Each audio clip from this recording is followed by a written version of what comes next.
But as usual, on Breakfast Central, we'll start off with our wake-up conversations. Let's start with what lawmakers are saying. Nigerian lawmakers seem to be concerned about, and rightly so, about the security situation in the country.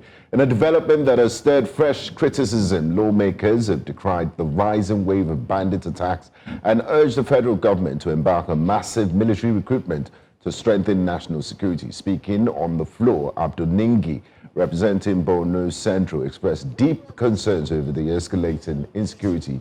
Yet, in the midst of these urgent concerns, many Nigerians are questioning the government's priorities. You just mentioned the president would be jetting off to Angola and South Africa. To think that the federal government swiftly reacted to PDP's Turaki calling for Donald Trump to save Nigeria's democracy, but almost took 24 hours to issue a formal response to the horrific Kebbi school attack has only deepened public frustration, while the APC postponed planned defection reception in Taraba due to worsening insecurity, putting Governor Abu Kefas under pressure. President President Tinubu, like I rightly said, has jetted off to South Africa to attend the G20 summit in South Africa, Johannesburg. Judith, what do you make of what the lawmakers are doing and just the optics and the body language of the government in these very trying times? Look, I will say that the odds are in the favor of this administration. I got to put it out there. In their favor, in what sense? In the favor of them, because the opposition has not been able to gather the camps together. I remember when insecurity was rife, and when it was at its all-time high. And I don't even know if there's ever been a low. But back in 2014, when we saw the Chibok girls and we saw reprisal attacks and we saw communities being, attacked in Plateau, Benue, and in Kaduna South, we saw a very strong opposition that was vocal, and that opposition was the APC. And that's what I mean by the odds are in their favor at this time, because the House is not whether it's the PDP or the Labour Party or the ADC, they seem to be so entrenched in their own in-house chaos or internal chaos to be able to put a united front, to speak truth to power, hold government accountable, but most importantly, be at the fore of the issues for the sake of Nigeria. So that's why I mean that the odds are in their favor. Let's take a listen to Senator Ningi. What we are missing is infallibility to keep getting at us. Now we are being saddled with a responsibility going forward. Are these terrorists appeasable? Can we reach out to them? There are one school of thought who imagined that these terrorists could be reached and then discussions take place. There is another school of thought who thinks that these terrorists should be met with all the force. And that is the entanglement, Mr. President, we are in. It took the parliament like ours to come up and tell this government whether we can appease these terrorists or that we can go after these terrorists. Lives have been lost. Imagine if any one of us has a daughter now in captivity in Kebbi. Will you be sleeping? Is it possible for you to survive when your own daughter is taken? And because these daughters are not ours, we begin to be political and lackadaisical in meeting the expectations of our people. It's a bad day for me, sir. I mean, he hit the nail on the head. When they begin to, to relate to these victims as theirs, then they might have some level of compassion and they will be urged to do something about it. But we've gone through this so many times. It's almost like empty talk until the next one happens. I refuse to accept that language because, and forgive me, right? All fair to Senator Ningi, he's doing his best to somewhat, draw empathy from the House or from the Senate. But I do have to ask that, isn't the Senate the representation of the Nigerian people? Do you need to use that language to maybe draw empathy for them? Shouldn't they have empathy point blank, period, right? And that's why from the top to the bottom, there's a lot that needs to be asked in terms of why exactly this administration is doing what they're doing now, when if you flash back 10 years ago, a decade ago, when the tables were turned, it was a completely different conversation. If your president is jetting off at a time as this, and there is no person, not even anyone, you were one of the persons who were against the insecurity, you were very vocal about it, you actually sent a delegation to, the US to do all of that.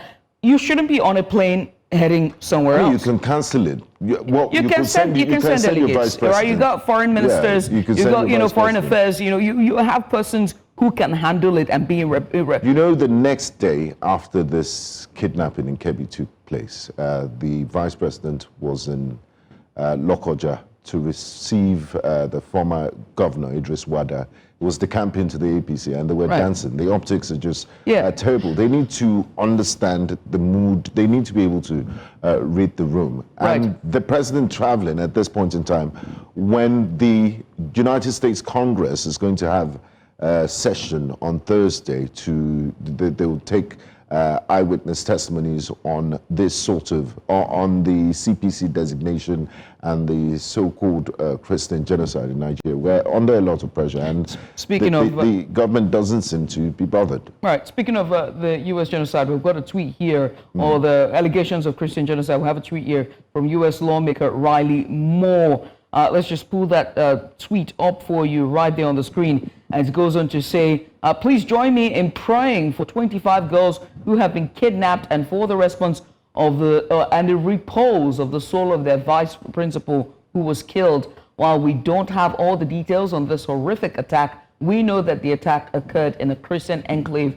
in northern Nigeria. The Nigerian government must do more to end the rampant violence. Now, after that, there was a counter response. And this one was from Bashir Ahmed, who goes on to say, while appreciating your concern and praying for our sisters, it is important to correct a crucial detail here. The attack did not occur in a Christian enclave. It happened within a Muslim community, and the victims themselves were Muslims. This is precisely why we keep saying that even you Americans either do not understand the complexity of Nigeria's insecurity challenge, or you are deliberately pushing unholy narratives that risk worsening our already fragile unity. Now, with that tweet, the federal government has also sent, in the meantime, we need to state here that the federal government has sent the Vice President Kashim Shettima to Kebbi to just assess and speak to those whose families who have been taken. And this is a State House press release there from Bayo Onanuga, who is a part of the press team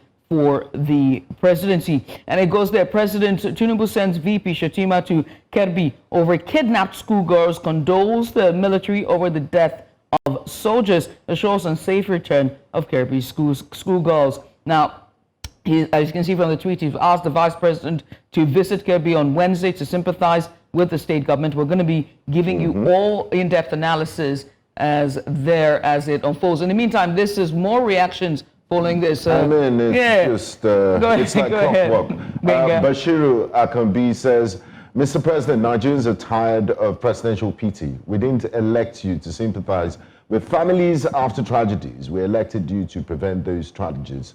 How do terrorists walk into a girls' school after intelligence warnings and disappear with children like shadows? How does a brigadier general fall in battle, yet bandits hold territories, collect taxes, and move freely? And the solution is community cooperation. Sir, the communities are the ones burying their daughters and sons. The military is the one paying the ultimate price. It is the government that keeps failing to secure Nigeria. Under your watch, schoolgirls are kidnapped again, and again. Our soldiers are massacred. Parents are tormented by the same horror we swore never again after Chibok. Right.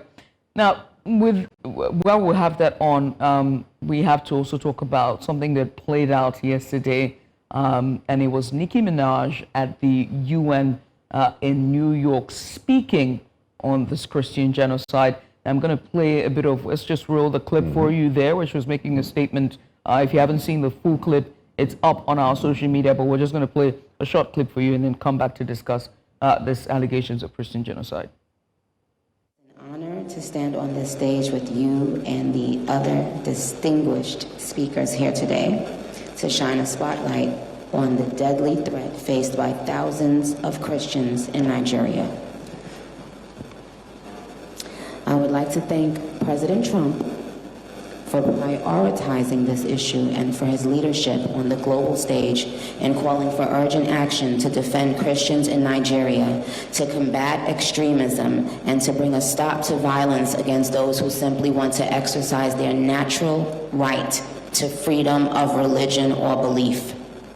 I stand here as a proud New Yorker with a deep sense of gratitude that we live in a country where we can freely and safely worship God regardless of one's creed, background, or politics.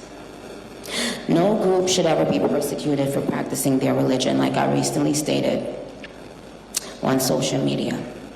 And we don't have to share the same beliefs in order for us to respect each other. We're way beyond thinking or expecting or assuming for, the person sitting next to you to have the exact same beliefs. We're beyond that. That's ridiculous. But that shouldn't make one person feel less safe than anyone in any room. In Nigeria, Christians are being targeted, driven from their homes, and killed.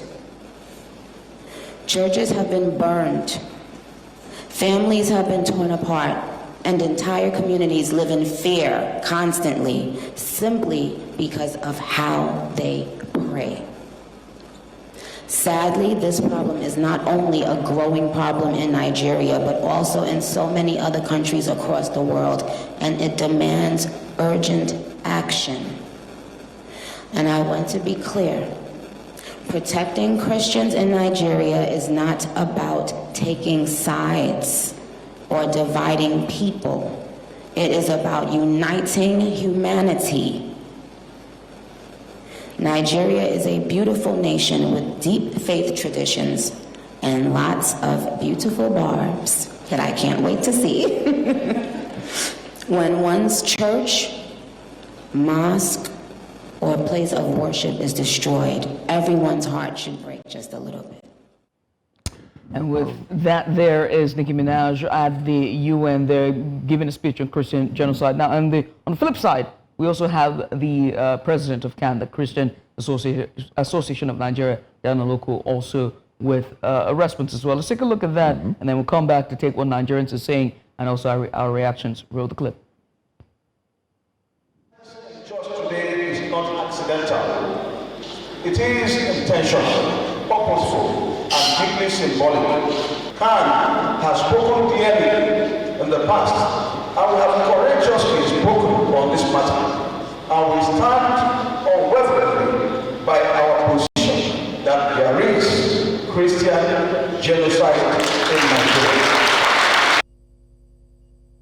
Archbishop Daniel Oko there, who is the national president for the Christian Association of Nigeria, just explicitly stating there and not mincing words that there is Christian genocide in Nigeria. Now, before we get on to what Nigerians are saying, Gbenga, two things can be true side by side, yes, right?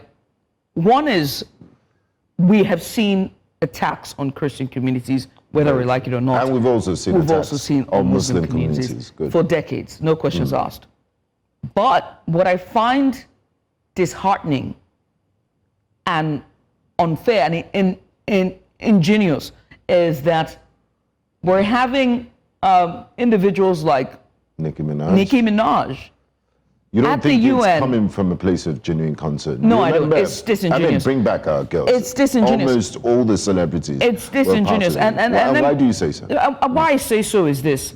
There is not one time this woman has taken up the cause of Nigerians, whether when it comes to equality, whether it comes to gender-based violence, even in America. Even entertainment. Even in entertainment. Yeah. Even within the African-American Afro-Caribbean community, which she is from, yes, even with the females in the music industry, whether in America or I've never seen her discuss those issues, but somehow she has now. And so to me, this is now politicization of lives. I agree with you, And that's what which it is is to unfair, me. regardless of what she says or what comes out of her mouth. Another thing I want to say is the use of words. We're journalists. Words are very important. And there's an academic definition of genocide. There's a threshold. There's a group of association of genocide scholars, and genocide is a very powerful word. You just don't throw it around. The genocide in Gaza, before the United Nations declared it a genocide, it took about 2 years.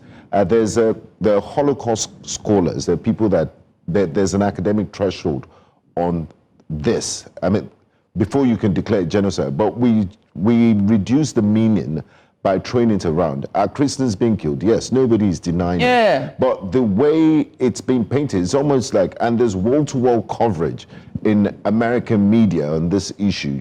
You wonder what is really going on here. Because, I mean, I'm in Nigeria, and you think if you're walking on the street and you identify yourself as a Christian, I agree with you. That term is such a blanket word. At the end of the day, the buck stops at our table. The federal government should have stopped the killing of any Nigerian in any place across the country, which is their own failing. That's why they've opened this opportunity for Nigeria to be ridiculed in the international community. Indeed.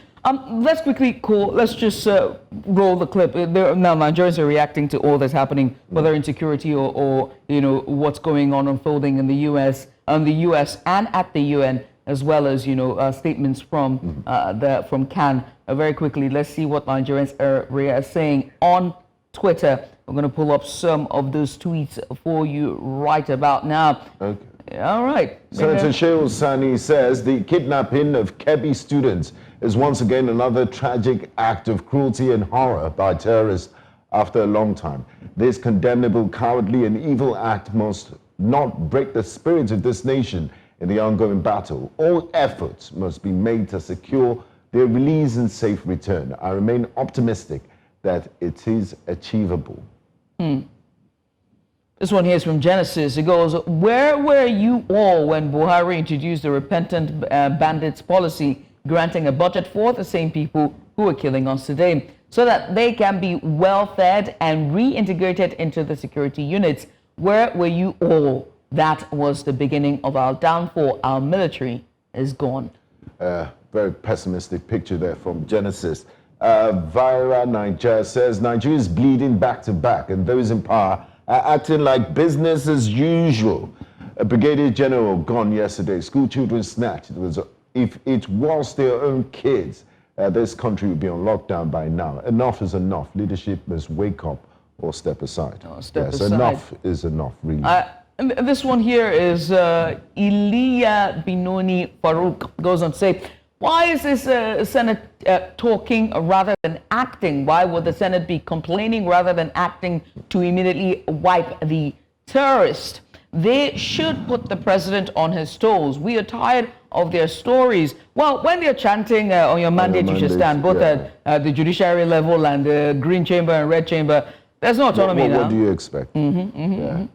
And Donex says, my theory is that the government has signed a secret evil pact with some top-ranking officials and the military and powerful people in this country to turn a blind eye to terrorism, and failure to do will result in a military.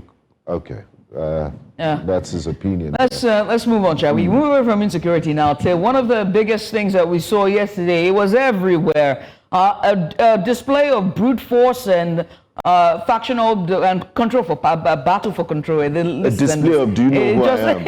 Yeah. Now, tensions within the People's Democratic Party, the PDP, erupted violently at the party secretariat on Monday as factions loyal to Turaki, Bala Mohammed, and Sheyi Makinde clashed with groups aligned to Samuel Anyanwu, Ayodele Fayose, and Nyesom Wike. The confrontation follows last weekend's controversial national convention in Ibadan, where Wike, Fayose, and 8 other party stalwarts were expelled over alleged anti-party activities, a decision that has since deepened internal divisions. And today's clash, or rather yesterday's clash, turned physical, with supporters on both sides reportedly engaging and fights and security operatives resorting to tear gas to restore order. Now, the aftermath of that, Wike's faction reportedly expelled Podejod and other members aligned with the rival Turaki group, further escalating the power struggle and highlighting the simmering tensions that continue to engulf the party. Now, first of all, let's just take a look at these videos from yesterday to help us get a clearer understanding of what we're talking about when we say chaos ensued at the headquarters. Take a look. Chaos indeed. We will try to bring you that. Chaotic scenes at Wadata Plaza yesterday, and you wonder, these are meant to be leaders. You have people that have reached the highest peak of their careers. You have senior advocates of Nigeria, you have former ministers, and to see this display, I mean, democracy is meant to be a civil exercise. Why can't grown adults act like adults? What example are they setting for younger children? You know, you expel me, I expel you. And it's a tragedy for our democracy because PDP held sway. Exactly, you push me, I push you. PDP held sway for 16 years. There was a time they claimed to be the biggest political party in Black Africa. And to see the mess it's in now, we're approaching a penultimate year to a general election. We need a viable opposition. It makes democracy thrive, but a house divided on itself cannot stand. So I wonder how they're going to solve all of this. And the judiciary too, unfortunately, is not helping matters. Right. There are 3 judgments on that convention. Right. 1 in Ibadan, 2 in Abuja. We don't know. We need a higher court to interpret and, you know, just I guess it's the judiciary that will put an end to this madness going on in the PDP. And look, there are 4 things here, right? I'm going to start with the latter, which you just pointed out, which is the courts really, the conflict, when it comes to the conflicts of court interests or court rulings on party or political parties' internal affairs and matters, especially when they're going to different courts across the country. It just... To get judgment. It deepens an already chaotic situation. It deepens the rift even more, and the divide the rip only just, you know, widens. That's 1. Then 2, we also have to look at Wike as well. Wike, you are an honorary member of the APC. They have expelled you. Kuma used this one and take River State and go to APC. I don't look. I don't get it. Everyone has been defecting. It's not a big deal. It's not a big deal anymore. Yeah. Kuma just, you know, it's like it's a scene from the Superman where Clark Kent decides to rip his shirt, and we see the S. Rip your shirt. Let's see He's been reinstated back. So just rip the shirt. Let's see the APC his argument. Emblem. Go to his APC. Argument would be he's invested a lot in keeping the PDP. Well, also so be investing in the mandate of Bola Ahmed Tinubu. So why don't you just continue? I think you'll be more useful there, in my opinion. And that's 2. And then, sorry guys, I know we're being asked, we're being prompted. And then the third is the third. And the most important is this. This is a cautionary warning for Nigerians. You rightly said it in your statement there, that every member of this party and members who are veterans, political jobbers, veterans, politicians, and to see them do the way they are and they're splitting and divide really goes to show that they do not care about the situation and the conditions of Nigerians, about being a true opposition, about speaking truth to power. What they care about is holding power for as long as they can, you know, because if you're not able to get your house together, together, united, to speak and be the face and cohesive, then I think those are the things. Let's watch these videos of what happened yesterday, and then we'll take what Nigerians are saying.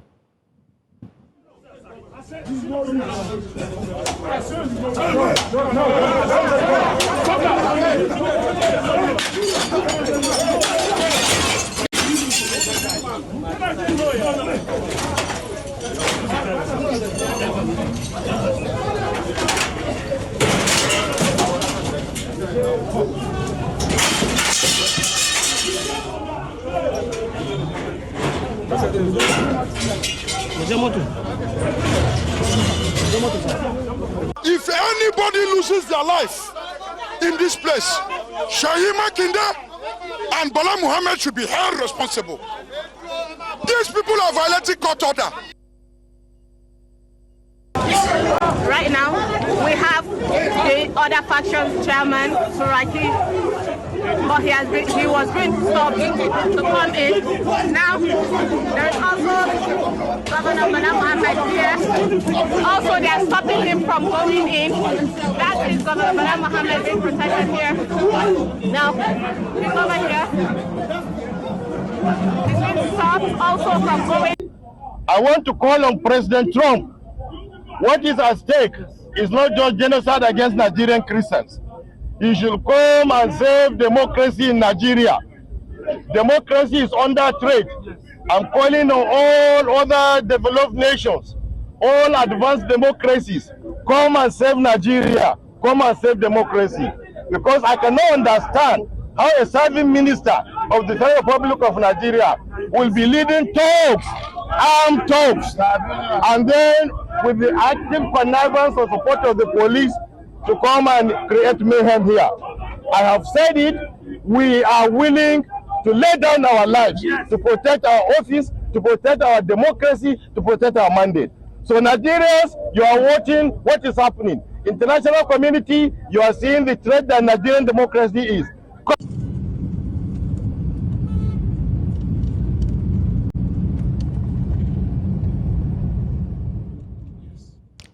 Very interesting scenes there. Battle for the soul of PDP. Yeah. So it's ripped out of his chest. But we also do have reactions from what Nigerians have been saying regarding this as they unfolded yesterday on Twitter. We're going to roll some of that for you. Yes, Pragmatic DB says, it's an open secret that Wike works for Tinubu. Makinde also worked for Tinubu in 2023. Is he also working for Tinubu indirectly so that PDP will not have candidates in Osun State? Is Bala Mohammed working for his own presidential ambition, trying to be VP to GEJ? All of you should start confessing now. Okay. This is Salako. We also do have Salako here in the building. Wike and Seyi Makinde clashing currently in Abuja over occupation of the PDP National Secretariat. I don't understand this country. You work for an APC government, the PDP expelled you, but you are still fighting to hold on to PDP. Who does Wike think that he is? I've said this thing. Rip the shirt and show your true colors. Thank you. Obioma Onwuka says, look at what the police have been reduced to. Talking and a policeman is talking. Ordinarily, they picked offense. But look at the display. Policemen know these are the people they market in Nigeria every day. You wouldn't believe schoolgirls were recently kidnapped. Exactly. Looking at what happened yesterday, you won't believe that we have serious issues in the country. Quite unfortunate. Quite unfortunate indeed. Yaya Abba says, Wike has crossed the line. If we're being honest, he is serving minister under the APC. He should either decamp to the ruling party or resign from his position and fully rejoin the PDP as an opposition figure. I think that's pretty much it for our listening. I got the last fourth comment I was going to make. Gbenga, forgive me. Very quickly, the PDP brought this on themselves. Ambition tore the party apart. Personal ambition of some people. Yeah, and it was a long time coming. They kept sweeping this thing under the carpet, and now what is happening to PDP is a long time coming. The members of the party who had had anti-party activities a long time ago should have been, dealt with decisively. That's one. Then two, and most importantly, this ambition that we're seeing played out that have now caused the rift of the PDP. Will this be the fate of the APC in 10 years? Thank you. We'll see what happens, but sadly, we have to go now. We'll look at it deeper with our subject matter specialist.